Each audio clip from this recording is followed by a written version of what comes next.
And I think you're going to like Tabaash. Has a wonderful sense of humor. And Tabaash doesn't fool around. He says it just like it is. You know, he doesn't sugarcoat anything. Hollywood people are interested in promoting him. So I think you're going to hear a lot more from Blair Styra. Would you like to tell us, Blair, how you do this, how it works? It's an interesting process. It's a lot easier than I suppose most people would consider, because I think a lot of people think I have to go into some hour of meditation or something like that to tune in. And often people have said to me, you know, well, what do you do to protect yourself, you know, when you're, you know, going into that energy? And I remember saying, protecting myself from what? You know, because as I've said previously, when you wear yourself in the highest frequency, wear yourself as God, then, you know, isn't that the ultimate protection? You know, because, you know, what does God have to be afeared of? Anyway, so when I first started channeling Tabaash, that's when Spirit gave me this information about just a thought process that I need to put myself through, which allows me as Blair to basically vacate the body, and then I move into spirit, and Tabaash is able to utilize the body. So it's a bit like a code, I suppose. And so in the early days, it would probably take slightly longer, but now the transitions pretty quickly. So I close my eyes and I do this little thought in my head, and that activates that energy in me. So how do I experience it? It's rather like I've closed my eyes and then I've opened them and I'm somewhere else. Wow. You know, so it's not like I feel it, or, you know, there's this big emotional or physical experience. It's just a shift from this level of consciousness into the next level of consciousness. And to begin with, I always go to the same place first. So I find myself in this sort of building, and then I get directed to different places. And sometimes it's with my own guide, sometimes it's been sent on missions, sometimes it's just hanging out in spirit, so to speak. And so whilst I'm out there, I have no idea what Tabaash is to people. And so I know some channels are conscious channels, but in my case, it's like I've just gone out of the room really for an hour. So when Tabaash is finished, he puts a signal to me and say, right, we're finishing the session. So similar sort of transition. I just move from that state of consciousness back here. And on return, I always feel really energized. It doesn't ever tire me out. And I feel quite spacey. And I can feel power and energy, you know, coursing through my body the whole time. But often, like this morning, when I did a session with somebody, the soul alignment was really powerful. So when I came back, the room was so full of energy, and it was actually freezing cold, even though it was a really hot day. So obviously the guidance that I work with and the guidance that the client work with, they did a little bit of a collaboration. And yeah, so I really felt that. Sometimes you don't, but in this case, I really did. So what I'll do is I'll bring Tabaash through. And please do. Can't wait. Yeah, have a fun time with them. And I'll talk to you later on.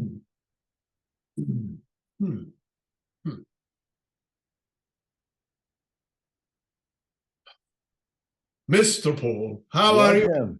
It's lovely to see you again. We're meeting again. The thing about spirit is that, you know, we never like to paddle around in the shallows, you know, so everything is all about swimming in the depth of things. Yes. Yeah, so I'll kick off, as you say. I was just thinking that, you know, looking at humanity in the way that it is going through what it is going through at this particular point. If you look through human history, there's always been catalytic events that have occurred that has basically transported human nature into new ways of thinking, new ways of feeling, new ways of being.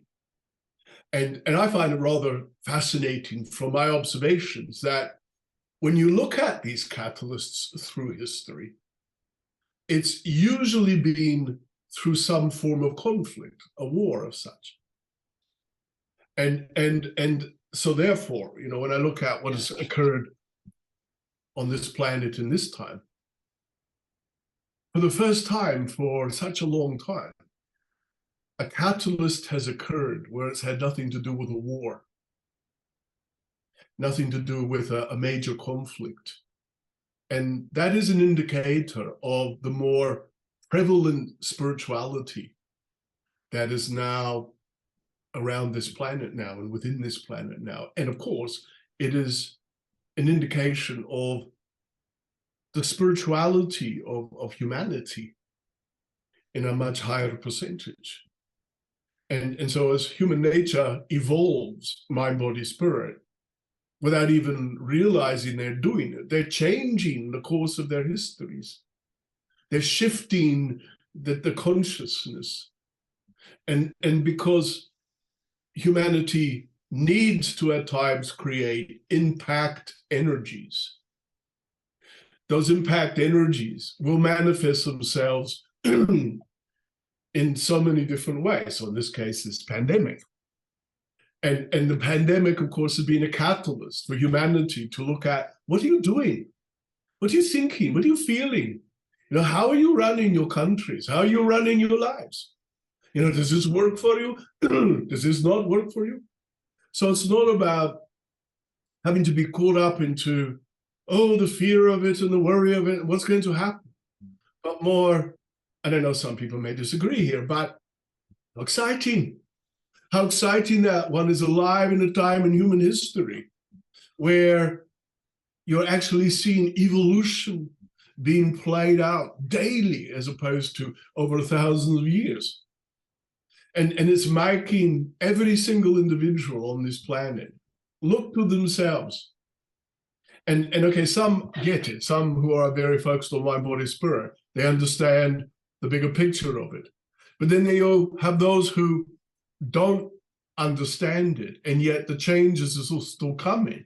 But the changes come through them, through the upheavals they fear, or the fears that they may have. And it is suddenly taking them away from what was and then positioning themselves somewhere else. So it's all relative to everyone in their individual experience.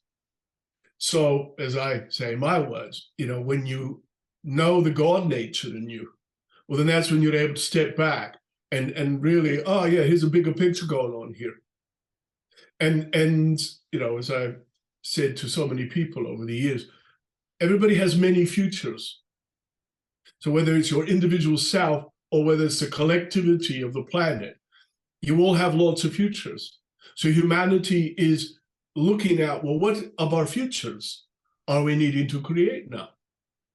So for many decades, humanity has been living in a way which has really rendered things rather unsustainable. And so as long as that occurs, then you're undermining the power of life.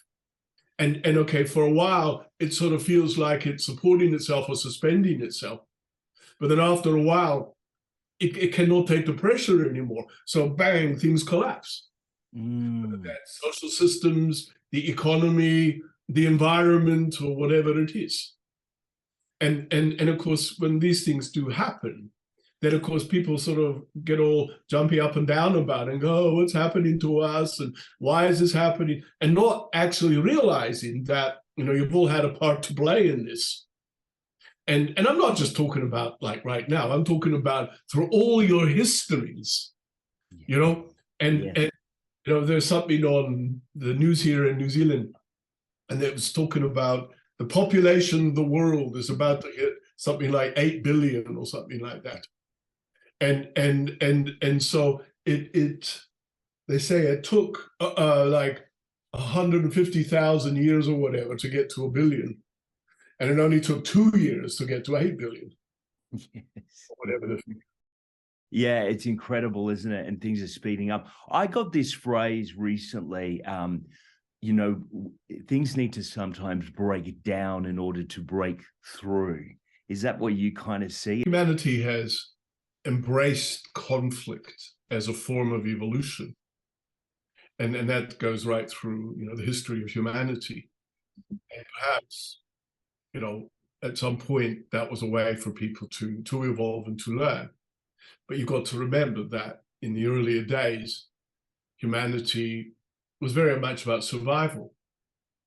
And so therefore there was a lot of, survival vibration, survival energy, what do they call it?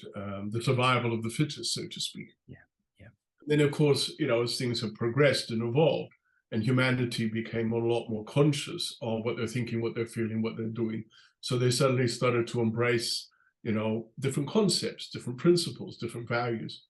I think also, to make a really important point here is, when you move or you pull the thread of respect away from life, whether it's human life or nature, when you don't have the respect for that, then you get in conflict with that vibration, and therefore it's unsustainable.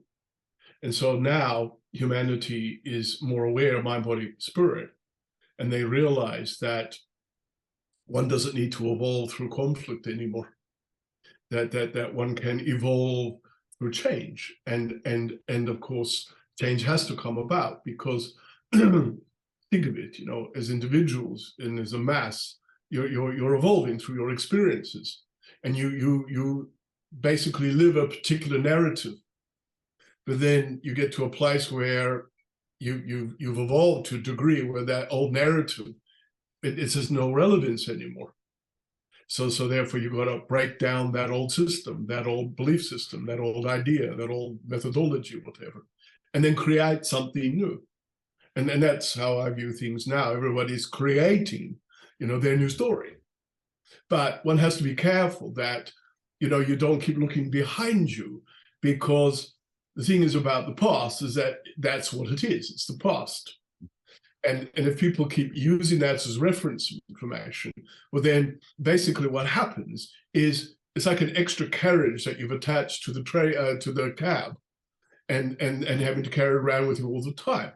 Whereas if you just take the step into the new energy of the new now and be very conscious of the power of the now, then that's what you focus on. And if it's necessary for you to utilize any information from the past, well, then it will be easily accessible because it's just there without you having to go to the trailer and rummage through and use that as a reference. But human nature is very good at needing to store things up and carry even misery gut stuff. And of course, it's completely unnecessary because, when you're aligning yourself to your God nature, then what's available to you? Well, everything. And when you're aligned to such that degree, well, of course, you can have these extraordinary filter systems that sift out all the misery gut stuff, and you're just left with the clarity and the purity and the productive energy. I mean, really, who wants to go and poke and prod at all the stuff that hurts you? But then human nature, oh, well, you never know, and, better go and do that, and all that sort of stuff. It is completely unnecessary. And I think this is what humanity's seeing now, feeling now.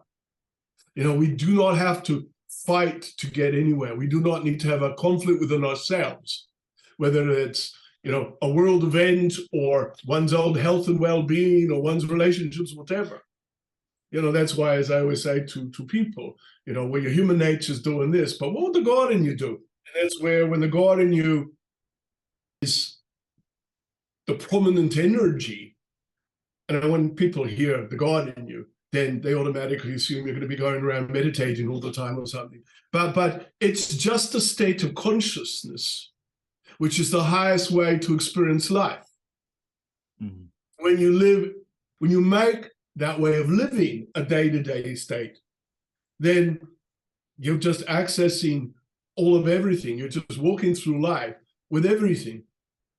And then it just comes to a matter of your awareness, so to speak. And that's why this time in human Earth history, awareness is what's happening. You know, people are more aware. But the unfortunate thing is, of course, their awareness has come about through the way that they've created pain, through the way that they've exploited things, through the way that they've shaken things up and smacked things up. You know, and it doesn't have to happen that way. Because I've found even in my own life, the greatest times of growth are those times of adversity. It tends for us humans, we tend to learn our biggest lessons through pain. What do you think it is that way? Is that just the way we tend to learn? Because I guess when everything's going well, we tend to not focus on where our focus needs to be. We're probably too much enjoying all the unfoldment of the good. So we're not doing the lessons. It's just a belief system, you know, and you know, that which you speak of is just being what's been educated, you know, through the centuries. And because that wasn't the original state. The original state, you know, was harmony, was balance. I mean, human nature has rather made life a bit of a dangerous place because of their belief systems. So therefore, if you think, oh, well, the only way to learn, you know, on Earth is to go through suffering or to feel pain, etc., etc. And you know, and that's why I don't like the way the analogy of using Earth as a place to learn lessons. You know, it's like you're at school all the time, for goodness sake.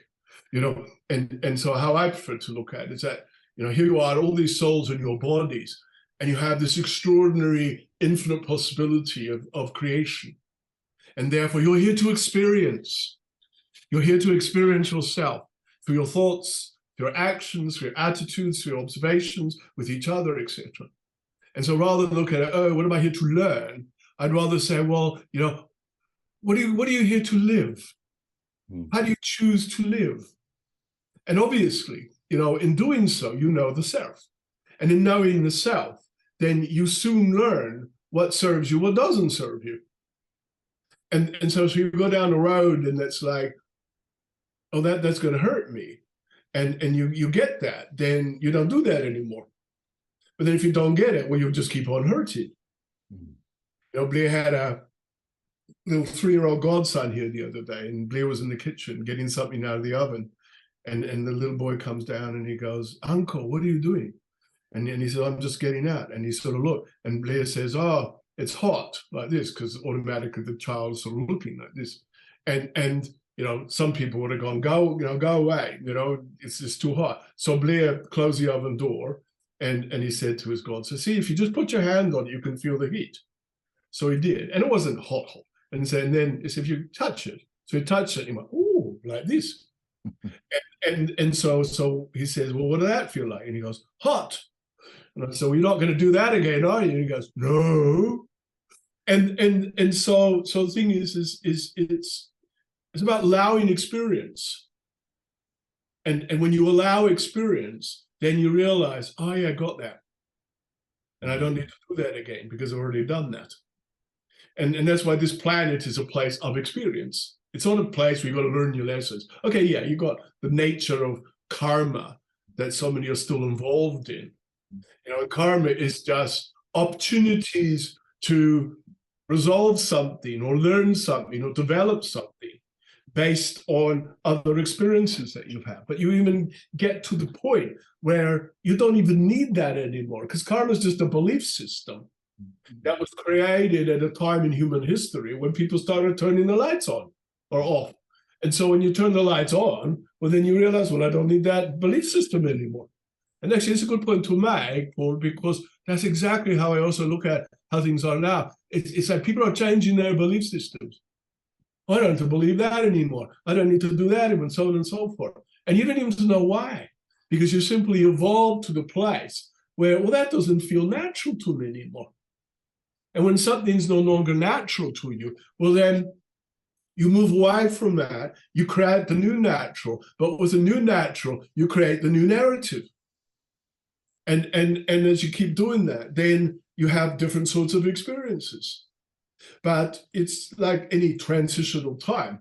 like is still occurring, the breaking down of what was has to be a very subtle, gentle process, because otherwise, all your systems would collapse, and therefore, it would be worse. So therefore, it has to be a gentle process of moving from the old rhythm into the new rhythm. And as you do so, then that's where, as an individual, you look to yourself and, all right, well, what's my new rhythm here? What does it feel like? What does it think like? Mind, body, spirit. And then gradually, as you shift your rhythm, then you realize that you're changing your own experience. You're changing the world you live in. And as you discover, you change who is in your life, what you're doing in your life, etc. But it doesn't have to be drastic or dramatic. It's just, okay, let's keep to the simplicity of what being a creator is all about. And, like I say, every day you wake up, you have life. Every day you decide, what am I going to do? What am I going to think? What am I going to feel? How should I do it today? But then this is where you get the combat between the human nature and the higher nature. The higher nature is not created the combating. The human nature does that. And so I think as humanity keeps moving forward, move away from the combat, move away from the idea of conflict as a way of evolving. Whether that's a conflict of interest, or conflict within your own ideas or belief systems, or whatever the case is. And as you move into that higher perspective, well, then you're going to create your life from your higher ideas, your higher ways. But humans are so petty sometimes, and dragging around their barges, and, oh, she's done this to me, and he did that to me, and, oh, I don't like that, and, oh, I don't believe in all that stuff, and all that sort of stuff. Well, that's okay, because it's not about that. Is it, do you believe in who you are? Let's talk about what you said about creation, because I'm interested to hear your perspective on this. How do we consciously then create? We are gods of our own life, if you like. We are creating this experience called life. How is it done on the how-to level? Well, again, it is whatever you focus on becomes your life. Right. Really as simple as that. So when you think, most human beings, they have a day, and their day is fairly structured, and therefore it should not be hard to be conscious of that day.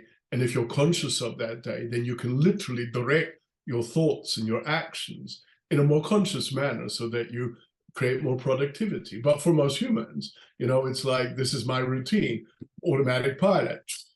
They're going through the day. They're not even knowing what they're doing, or thinking, or feeling, or whatever. And therefore, how can you harness the power of source in a productive way if that's the way you're approaching things? And again, it's not like huge concentrated effort and all that sort of stuff. It's what I've said before. When you live with an awareness that you are mind, body, spirit, then you could easily go through the day being a lot more relaxed and more conscious of how you're doing that report, or talking to your partner, or going for a walk, or whatever like that. But people aren't doing that. They're just in the routine of their existence. And as opposed to, hey, be aware of how I'm experiencing who I am. Practice conscious living. It's rather like following yourself around. And as you follow yourself around, you follow your ideas, you follow your actions, etc. And so in doing so, you become aware of, oh, I didn't know I did that, or it's like when people see themselves on video or whatever like that, they go, do I really look like that? Or can you imagine if you videoed yourself all through the day and then played it back? You'd be making some changes the next day. That's for sure. Well, we often don't like what we see. Why is that? I see this all the time. Most people that see a photo of themselves, or they see themselves on video, when they really see the way they present, the way they are, most times 9 out of 10 people don't like what they see. Why is that? You see yourself differently within yourself as opposed to externally. Right. And so suddenly it's like, oh God, whatever. But Gotta then, look better than that. or often when you see that, then there's not an appropriate alignment between your higher nature and your human nature. So if you have that alignment, then you look at that and go, yeah, I'm not doing too bad today, you know, and or you're able to see your power or see yourself. But again, because most people live in a sort of a separate sort of energy, you know, that's when I do my mind stuff, that's when I do my body stuff, and that's do my spirit stuff. Then they're looking at different views or different stations. But when you blend it all together, and well, there it is. I'm seeing it from my higher perspective. Mm. And that's a good way to also observe self so that you can make the relevant changes that will be productive, which is why it's important for humanity now to see life from their higher perspective. So in doing so, they're able to make better decisions about, you know, how humanity is going to be, or how themselves and their lives are going to be. And so, I mean, this is why I said earlier on before, what an exciting time to be alive, because it's giving you a awareness of yourself or yourselves. How much more of me is there to discover, but also how much more of me am I able to create? Because it never stops. And so that higher consciousness is just in this consistent state of let's have more, let's be more, let's do more, you know, and there's never an end, never an end, you know. But what you do is you get to a certain point where, like in human terms, you embrace a certain belief energy that you would say, yeah, I'm content with this. This is good. You know, let's live in this energy. Let's make the most of this vibration. And then in doing so, you create mind, body, and spirit successes. And then if you choose to do more, well, then there will be more. But you just might get to the point where it's like, wow, you know, what an extraordinary life I'm living, mind, body, spirit. How amazing. And I know there's more, but I don't need to reach for more at the moment because I'm really happy with what I'm doing. You know, I'm serving people well, I'm serving myself well, I'm, you know, allowing myself to create a nice evenness. You know, I'm doing the mind thing, doing the body thing, doing the spirit thing. And to get to that place, perhaps that's a good word for enlightenment. You know, so I am in light of my life. And along the road too, you know, what you need to do is to develop the belief that there is more beyond your human nature, and understanding that you walk amongst everything, whether it's other dimensions or spiritual consciousness or whatever. You know, you're all walking through the process of life together. And as you walk through that process of life together, then you are all accessing information, inspiration, you know, power of life, God, whatever you wish to call it. It's just there.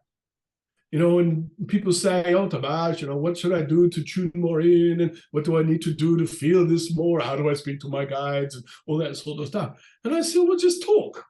Or just throw the sword out. But humans think, oh, no, but I've got to create a 3-hour ritual to be able to do that. Or I've got to go on a 4-day fast before I can really tune into things. And look, at times those things have their uses.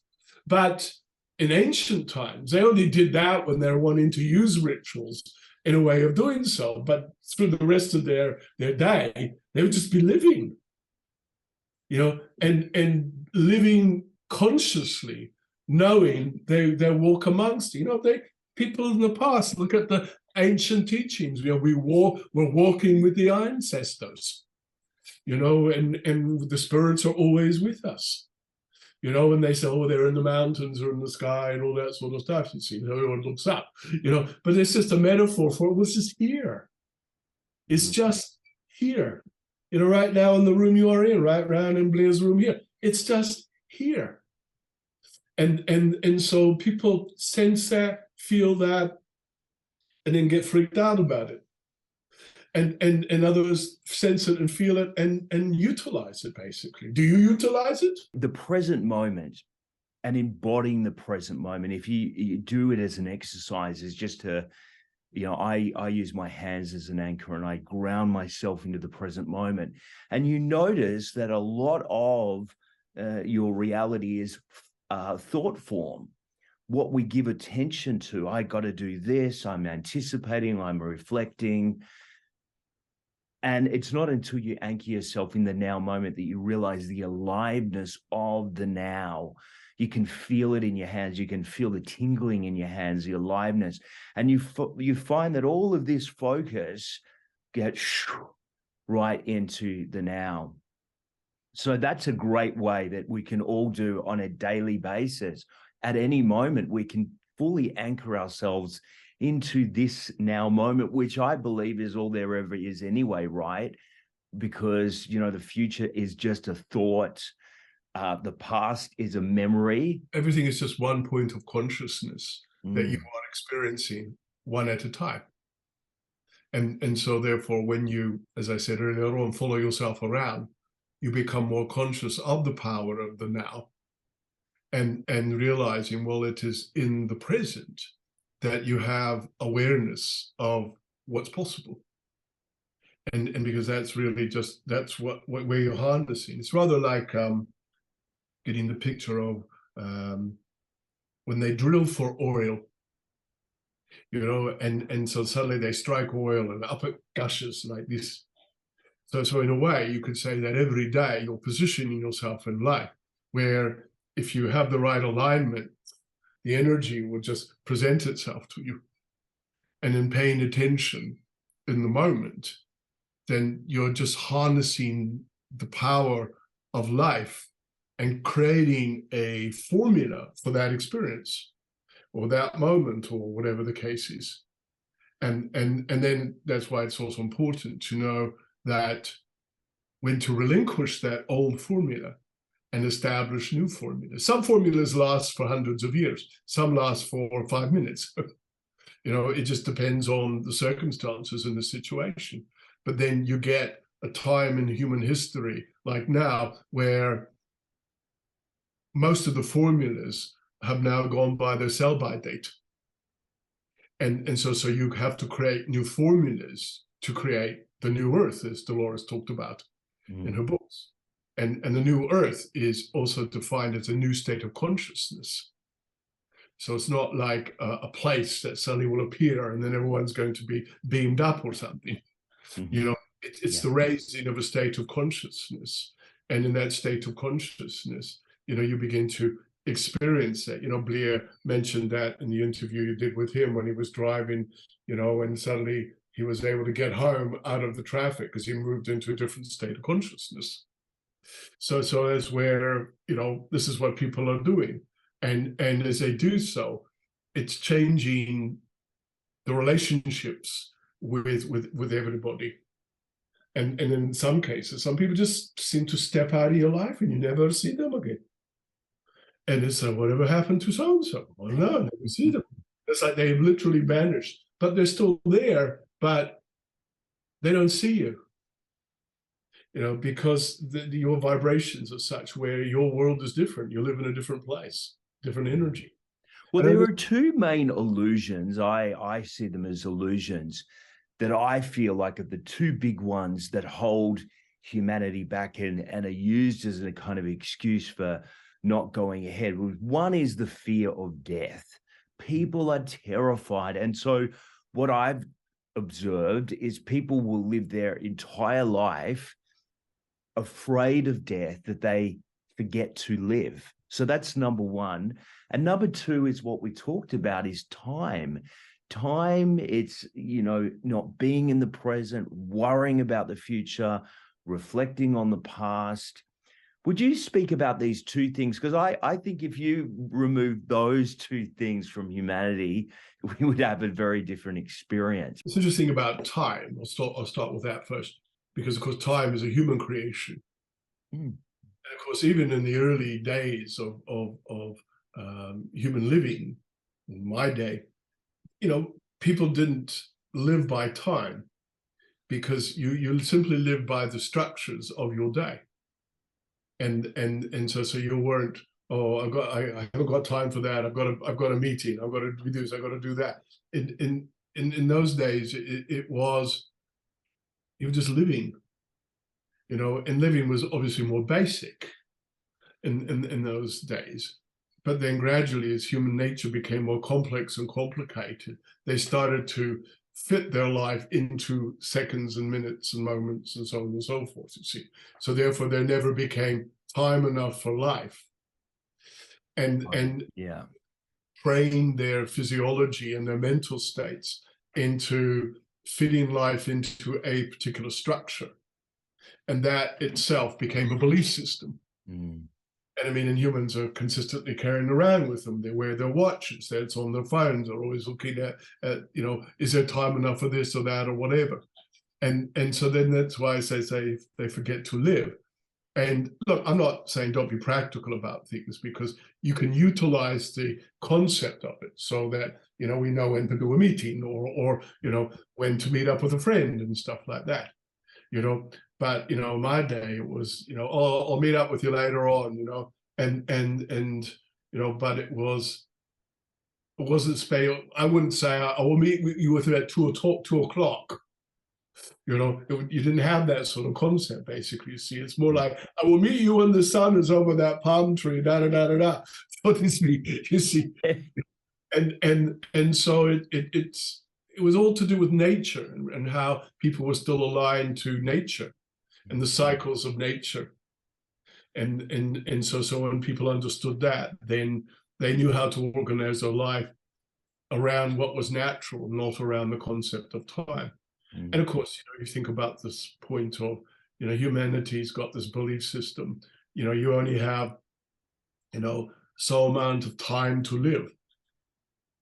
And so in the early days, humanity lived a lot longer than they do now, because they didn't have the pressure of, your 410 or whatever it was. And so instead, well, today, people, very much do that. And, when you got, or even they say, I've got one life to live, so I better make as much of it as I possibly can, so to speak.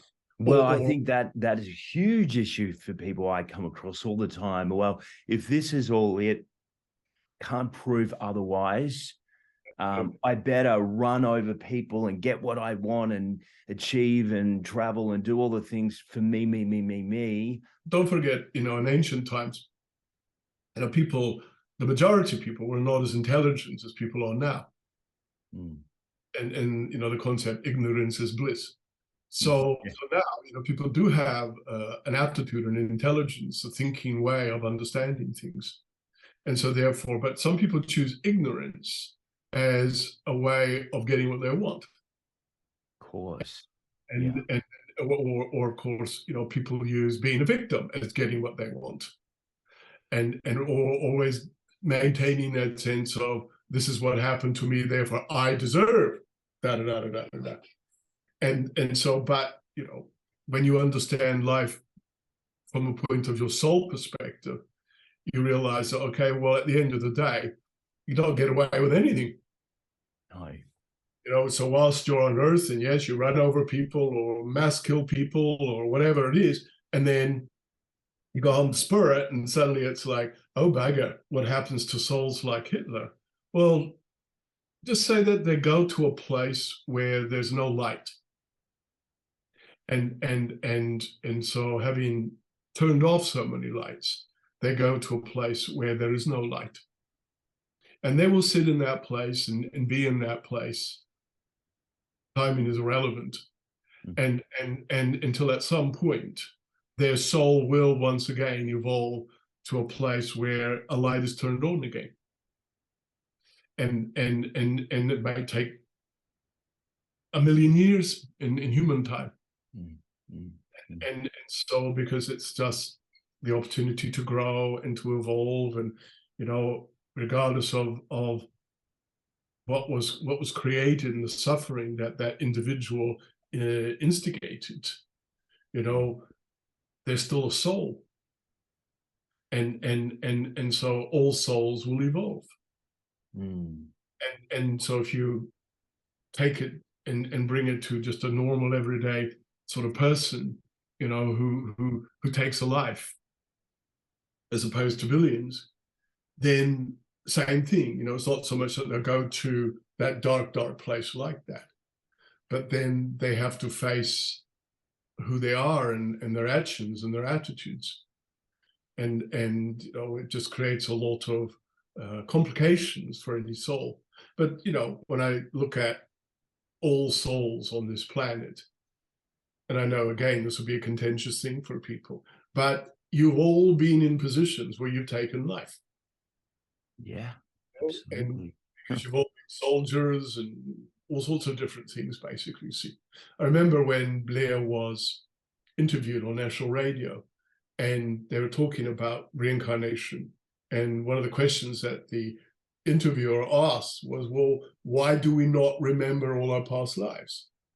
And Blair simply put it, well, do you want to remember your life when you were a mass murderer or a soldier who was slaughtered? Good point. Good point. Yeah. She sort of went, oh, like this. And she goes, oh, I never thought about it from that point. She said, but how do you resolve it then? And I said, well, imagine that you were a mass murderer and you come back into a lifetime, but it's not an eye for an eye, a tooth for a tooth. You might come back as a doctor who discovers a cure for a disease that saves millions, and therefore you resolved your issue in doing so. And so there's just, it's all to do with choice. And I think that's important. Yeah, and it is important. Yeah. I mean, all of this is, you know, it's just different states of consciousness, like the concept of where do we go when we die? You know, that is a state of consciousness. You know, you can call it source, you can call it heaven, or whatever the case is, but it's just a state of consciousness. You walk amongst it all of the time. It's just, well, what are you doing there? Here's a question for you. I know time doesn't exist, but when we're not communicating, or you're communicating with people in this physical realm, I mean, what occupies? I know we'll use it as an example, but what are you doing with your time? I know time doesn't exist where you are, but what do you spend your focus on when you're not here? well, I'm just a point of consciousness, Yeah, existing, and therefore creating whatever reality I choose to. So obviously, you know, for human nature, they would tend to think, oh, I'll go and spend time walking through a beautiful forest, or that type of thing. But invariably, you even get beyond that type of reality, and you just become consciousness as God, existing in a state of being, and in that sense, being totally fulfilled, you know, in all the greatest ways possible.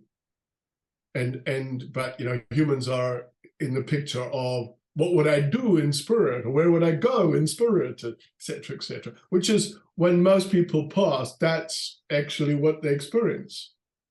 So they will experience a earth-looking situation, and they will meet up with the souls of those who have passed, and you know, there are extraordinary things to learn and evolve and understand, or just, you know, great ways of just being.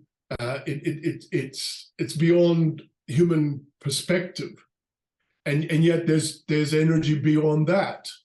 So that's just a state of consciousness of, I'll just call it one heaven, you know, because it just keeps moving on. There's no end, right? Infinite possibility. Yeah. So, for example, would you visit, or do you visit other realities, other planets, and communicate with other beings in other places? Of course, absolutely. And I mean, it's just one big park out there, really, of consciousness. And let me put it differently. It's just life. And so therefore, as a state of consciousness, you can expand your reality to whatever you choose to experience, and observe the evolution and the advancement of other civilizations. You could even move forward 30,000 years into Earth's history and to the future, and seeing what's happening there. Do you have the ability then to move your consciousness to, say, what we would call Earth's future, and be able to talk about that, for example? Is that a possibility? Oh, of course, it's a possibility, but it just depends on whether that's relevant to humanity. Yeah. Because the reason I asked that question, it's probably one of the most common things I come across as far as communicating with people and reading people's messages that they write. Even within the spiritual community, there's just a lot of negativity around the future. Even though Dolores and other greats have shared a very positive trajectory that humanity is moving into, they kind of try to debunk those things or say, well, they weren't alive now, so they're not really seeing it, or it didn't work out so well for what she said. Do you have any insight into what we can expect as a collective moving forward? Maybe just to give people a sense of, certainly from your perspective, where we're going, where we're moving towards. Always remember, everybody has many futures, whether that's individuals or humanity en masse. And there's always a certain point where you've got to stand on the platform, which you are doing now, where you begin to lay out all the possible futures. And as you lay out all those possible futures, it's just a collectivity of human nature that will determine exactly the roads that will be to travel. And okay, so based on how things are at the moment, you'll see more of the dismantling of certain political ways of how things are structured. You will see the inequality in regards to financial scenarios, and there'll be more of an equanimity amongst all countries. There'll be a collective understanding that we are all here to serve each other, and people will start to serve each other. You will find a time where belief systems don't create conflict, but are respected. You find a time where there's total and absolute equality amongst all beings. So there's no hierarchical type of circumstance. Yeah. Well, seems like we're so far off in this reality, but you'll see a time where humanity has realigned itself with the consciousness of the planet, and therefore, rather than exploiting what it can, it returns back to its understanding of the sustainability, and that all things are natural and all things support all things. And of course, humanity is also natural, but of course it acts in a very unnatural way. And therefore it looks at it, it's like it is overpowering nature rather than being a part of nature. And you'll see more and more of this. And as these things occur, then remember, it is the moving away from the old rhythm into this new rhythm. But the old rhythm, it just moves away carefully. You don't just sort of thrust yourself into this new rhythm, because you have to accustom yourself, to this vibration and energy. But it has to be a mind thing and a body thing and a soul thing. So what are you doing is that you're learning how to assimilate a higher vibration through the laws of physics. And physiologically, this has to be done very carefully, because your human nature isn't able to cope with too much too soon. So therefore, every day, you're all being fed a little bit more of this, a little bit more of this, a little bit more of this. And so humanity is going through this adaptation of it. In simple terms, you'll live in a world where there is respect, where there is equality, where there is a great sense of, from my perspective at this point, you have turned a corner. But when you turn a corner, then you have to look at how you do the driving differently. You don't just turn the corner and put your foot on the accelerator and go hell for leather. You've got to be able to think, wow, we turned a corner. We can never be what we used to be anymore. And therefore, we have to evolve our ideas, our feelings, our way of being.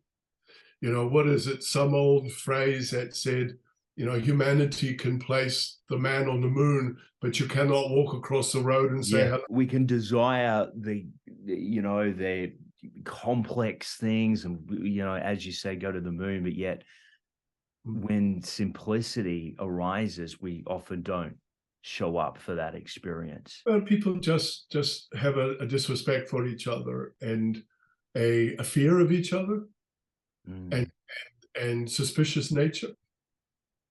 And I remember there was an individual who was going through some distress that Blair knew, and so he rings him up and says, "Oh, look, I just feel you need some assistance and guidance, so come and have a few sessions for free with Tabaash until you get over this, you see." And the guy, his automatic was suspicious. Like, why? Why? Yeah. "Oh, you need some help." And then he said, "Well, people don't do this sort of thing." And Blair just said, "Well, I do." And the guy never picked up the offer, so which is fine. But Blair thought to himself, "Wow, isn't it interesting? It's like when someone lays out something for them, people are afraid." I've found it in my own experience. People are very suspicious, as you say, when you are giving or you are friendly. People aren't used to being treated in that way, and so when you show up for them and extend that kindness to them, they often don't receive it or want to take it in because they don't feel that they either deserve or they question its authenticity. Or they think, well, what do you want in return from a higher perspective? It is a disrespect that people have, and that puts people into that sort of situation. So human nature has become disrespectful of each other, and therefore doesn't know what to accept anymore, because they move away from the naturalness of how it all works. And so when you get somebody who lives mind, body, and spirit, that doesn't mean that you've got to go around and turn the other cheek all the time. Something that humanity is consistently doing is looking for more, because innately they know that, hang on a moment, what we're doing, this isn't right. And so, look, it doesn't mean that everyone has to go out there and save everyone, etc. It's about thinking, well, each day I live, feed my mind, feed my body, feed my spirit, and don't go around looking like you're like a nothingness. I find it fascinating when I look at people these days. They're just all plugged in, so they can't hear anything. Yeah, crossing the road, and they're completely unaware of external noises that can cause accidents for people because they just don't have all of their senses intact. But if you look at their faces, they're blank. Because they're listening to whatever, but they're just blank. They're just doing their life, looking like this all the time. And there's no animation, there's no integration, there's no participation. It's like, I'm shutting off, I'm doing what I'm doing, don't bother me. And then suddenly, bang, they get hit by a bus, and it's like, excuse me, you hit me. When you stepped out onto the road. Tell you from experience, and this has been a recent experience of the last 5 months for me, having a newborn puppy certainly brings you into the present moment a lot. Well, yeah, I mean, young life, and whether it's a baby or a puppy, and I mean, think about your puppy. His energies are just simply natural. He's doing what he do, basically, see. And yet you're directing him and training him and attending to his needs. And then, of course, invariably, what you get back is the utter devotion and the love and the companionship and just the joy of that vibration and that energy. And so basically, it's just, you get life. often what is really important. It takes, you're having a bad day, for example, it brings you into the present, and you remember all of the things that where our focus is better, directed on is those things that are important. It teaches you that you are responsible for life. I mean, some people obviously who have animals shouldn't have animals. No, I think that almost daily when I think of what it takes, and the level of sacrifice and showing up, and even now I'm conscious of my own dog with wires and cords everywhere. He's running off and chewing something and getting hurt. You have to be present. You have to be present, and it shows you how much we need to show that or extend that to even ourselves, because we're often not present for ourselves either. We're not taking care of ourselves. It is about the power of the now. It is about the present. When you are more present through your day, well, then what I said earlier before, you'll become conscious of your thoughts and your attitudes, etc. And when you really are coming from your higher perspective, and you realize, well, it's actually easy to make arrangements daily, to new ways of thinking and new ways of feeling and new ways of being, or whatever the case is. And, attending to the way you train at the gym, attending to that dinner you have with friends in a restaurant, attending to that concert you go to, not just doing it, but really attending to it and enjoying it and communicating and being a part of life. And then obviously too, do a mind thing, do a body thing, do a spirit thing that makes you aware of, I'm doing my part here. And it doesn't have to be big stuff all of the time. It is, think about, you've done it yourself. You've walked along the road or along the park or something, and you just saw a piece of paper, but you didn't pick it up and put it in the rubbish bin. Yeah, yes, exactly. But these people go, oh, I don't want to touch that, and all that sort of stuff, you see. And so, humanity wants what they want, but they're not sometimes prepared to do what they need to do to ensure that, because someone else will do that. Oh, it's not my place, or not my job, or I didn't put that piece of paper there. Why should I pick that up? And all that sort of stuff, you see. And I mean, it's no big deal. And like, Blair was in a shop yesterday, we were buying something. And so this person walked and hit their shoulder on a rack of things, and some fell off onto the ground, you see. And then they just walked up. They looked like that, and they just walked off. And then Blair just sort of picked them up and just hung them up. And then the salesperson, oh, thank you so much. Appreciate it. But to him, it's like, so what?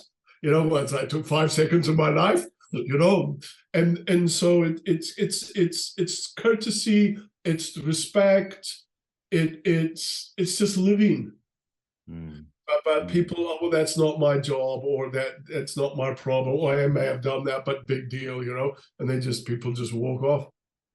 And it's interesting even that, because we've been conditioned through hundreds, if not thousands of years for manners and courtesy, and all of these things that we've learned and we get taught to as a young child. For me, it's such a natural part of my being to extend, a courteous attitude towards another, because I feel it's my true nature. It's an extension of my true nature. But I feel like for some people, it just doesn't cross their mind to be polite, or they're out for themselves. They don't see that perhaps that they could be walking all over somebody in order to get what they want. And some people are just completely unaware, at least it appears so, because they're so focused on what they want, they forget other people. Well, sometimes that's people's upbringings that put them into that situation. Sometimes people's karma that puts them into that situation. Sure. Yeah. Some people just believe that's their right. And okay, no one is wrong, no one is right. They're, as I put it, going their way. But then invariably, they will have to understand themselves differently. Well, in a positive sense, there's consequences for you and I regardless of what we do, good or bad, you know, I don't like using those terms, good or bad. I mean, they're just concepts. But everything that we do, we create a reaction to, karma, if you like, or action, reaction, you might say it as. But everything has a consequence, I guess. You know, if I don't eat food, look after my body, the consequence will be X, Y, and Z. But if I do this for my body, the consequence will be this. If I go to the gym, I work on, you know, physical fitness. So everything has a consequence, right? That we do. We can do what we want, but there are consequences to those decisions. And hence that concept, know thyself. So when you know this, then you realize that, you know, whatever I think, whatever I feel, whatever I do, you know, is going to become my life. And so therefore, when I get to where I'm going, am I happy about what I see, what I feel, what I experience? And that's why, as I have said, you know, don't look at life like these are events happening to you, but more, my life is happening because of who I am, because of the way I think, because of the way I feel, because of the way I participate. I'm making my life. And so when you become more alert to that fact, well, then you will not have that extra glass of wine, or you will give up smoking, or you will, you know, make sure that you feed your mind, feed your body, feed your spirit in more of a balanced way. So you are feeling good about yourself, knowing the self, and then knowing the self allows you to perceive the world that you're creating from a higher perspective. And then even without doing anything, you've changed the world. Yeah. And remember, belief systems on this planet define whatever people experience when they die.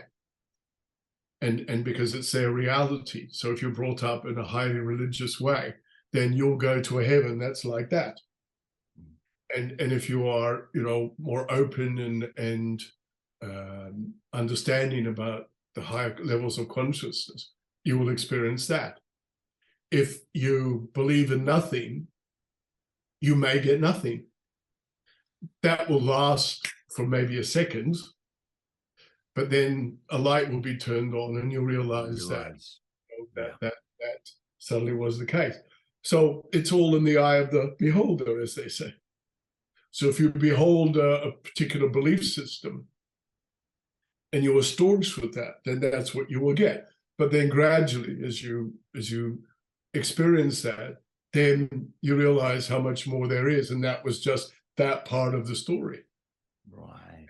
And so, you know, so it's like, you know, anything in life here, you know. So, but you always have, of course, guidance, and wondrous souls are there to direct you and guide you and assist you and orientate you and mentor you, and opportunities that are just there. But also don't forget that when you go to spirit, you have no human emotions. And Right. That's I love that you mentioned that, because I was reminded, I must have been reading something that Dolores Cannon wrote, and I'm sure you're familiar with this. She said, you know, we come to the earth to learn limitations, emotions and limitations. And you've said a couple of things that reminded me of that statement today. You know, you called it limitations. And so, but through your nothingness, you discover life. Yes, through the illness, you learn to have great sense of gratitude through the, I'm thinking of a friend's relative that she's blind, physically blind, for example, but she has learned to navigate this because she's been blind for most of her life. It was a hereditary illness. She's learned to tap into the richness and tapestry of life in ways I don't see people that are fully able do. So that's an interesting perspective. Or through illness, people learn to appreciate elements of their life they wouldn't have even thought about before.